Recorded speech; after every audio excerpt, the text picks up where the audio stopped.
हम देख लेते हैं एरोबिक और एनारोबिक रिस्पायरेशन सिर्फ और सिर्फ 2 मिनट में। 2 मिनट में हम क्या सीखेंगे आज? एरोबिक और एनारोबिक रिस्पायरेशन में डिफरेंस सीखेंगे। तो देख ले क्या क्या डिफरेंस है एरोबिक और एनारोबिक रिस्पायरेशन में। सबसे पहले देखेंगे उसका मीनिंग क्या है। It is the breakdown of aerobic में देखेंगे it is the breakdown of glucose in the presence of oxygen in more amount of energy.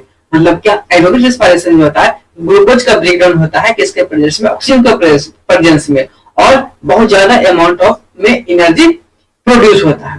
But anaerobic respiration में क्या होता है कि ग्लूकोज टूटता है। It is the breakdown of glucose in absence of oxygen in order to generate energy. मतलब क्या anaerobic respiration में क्या होता है? ग्लूकोज तो टूटता है बट क्या होता है? ऑक्सीजन के एब्सेंस में टूटता है, उसके लिए ऑक्सीजन का प्रेजेंस नहीं चाहिए। कहाँ होता है? तो जो एरोबिक रिस्पायरेशन होता है साइटोप्लाज्म से माइटोकॉन्ड्रिया तक का होता है। बट एनारोबिक रिस्पायरेशन में क्या होता है? वनली और वनली साइटोप्लाज्म में ये प्रोसेस होगा।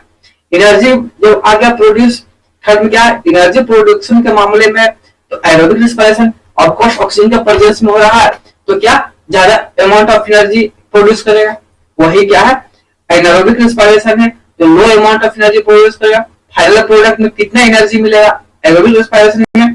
तो एरोबिक रिस्पायरेशन में फाइनल प्रोडक्ट में 37 एटीपी मिलेगा, कहीं कहीं 38 भी देगा, और एनारोबिक रिस्पायरेशन में सिर्फ 2 एटीपी। केमिकल इक्वेशन का मान लिया जाए तो C6H12O6 क्या होता है? ग्लूकोज का फॉर्मूला होता है प्लस O2, मतलब ऑक्सीजन का प्रेजेंस में CO2 H2O और एनर्जी प्रोड्यूस करेगा।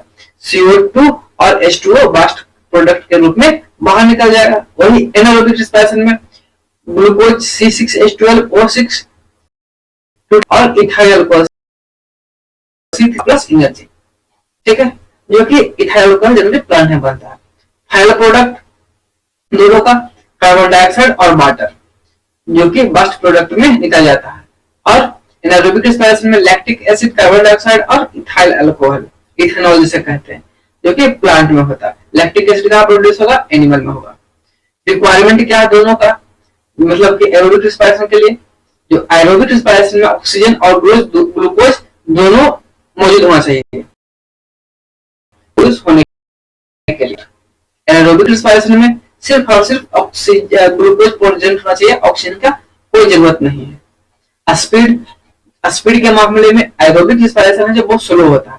क्यों स्लो होगा? क्योंकि लॉन्ग प्रोसेस है। बट एनारोबिक रिस्पायरेशन क्या होता है? बहुत फास्ट प्रोसेस है जो कि जल्दी जल्दी होगा। एग्जाम्पल में जो एरोबिक रिस्पायरेशन है कहाँ कहाँ होगा? अकर इन मेनी प्लांट्स और एनिमल्स में, जो कि साइटोप्लाज्म से माइटोकॉन्ड्रिया तक होगा। बट एनारोबिक रिस्पायरेशन जो ह्यूमन मसल सेल और बैक्टीरिया वगैरह में होगा। तो मेरा मानना है कि आपको ये समझ में आया होगा। अगर समझ में आया है तो लाइक कीजिए, सब्सक्राइब कीजिए।